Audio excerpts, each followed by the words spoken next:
Hello everyone friends, చూడండి అమ్మ నాన్న అయితే వచ్చారు. అమ్మ నాన్న వచ్చినప్పుడు నేనైతే కంపల్సరీగా బయట అలా తిప్పుకొని వస్తాను. అమ్మ నాన్నని కొంచెం బయట తిప్పడం వల్ల వాళ్ళకి కూడా బయట ప్రపంచం అనేది కూడా తెలుస్తూ ఉంటుంది. ఈ వయసులో వాళ్ళకి ప్రశాంతతగా ఉండడమే ఎక్కువ అవసరం కాబట్టి నేనైతే అమ్మ నాన్న వచ్చినప్పుడు కల్లా ఇంకా నేను ఏదో ఒక విషయం పైన బయట అయితే తీసుకొచ్చి ఇంకా మేము ఉండే ఊరు ప్రాంతం ఎలా ఉందనేది నేనంతా తిప్పుకొని అమ్మ నాన్నకి హ్యాపీగా అయితే చేపిస్తూ ఉంటాను.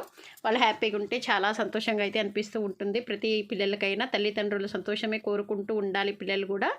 ఇంకా మనకు ఎంతో కష్టపడి పెంచిన తల్లిదండ్రులకి మనం ఏ విధంగా అయినా మనం సంతోషపరిస్తే ఆనందం నిజంగా ఆ తల్లిదండ్రుల మాటల్లో అయితే చెప్పలేరు కదా. అంతటి హ్యాపీనెస్ అయితే అమ్మ నాన్నలు అయితే పొందుతూ ఉంటారు. ఇంకా నేనైతే అమ్మ నాన్నని అలా షాపింగ్కి అలా తిప్పుకుంటూ వచ్చాను. ఏదైనా కావాలని నేను ఇంకా తిరిగి ఇంకా షాపుల్లో అయితే స్వెటర్ కోసం అయితే వచ్చాము. ఇంకా స్వెటర్స్ అయితే చాలా షాపులు అయితే తిరిగినాము, కానీ ఇక్కడ ఎక్కడ దొరకలేదు. ఇక్కడ ఒక షాప్ అయితే మళ్ళీ అడుగుతున్నాం ఇక్కడ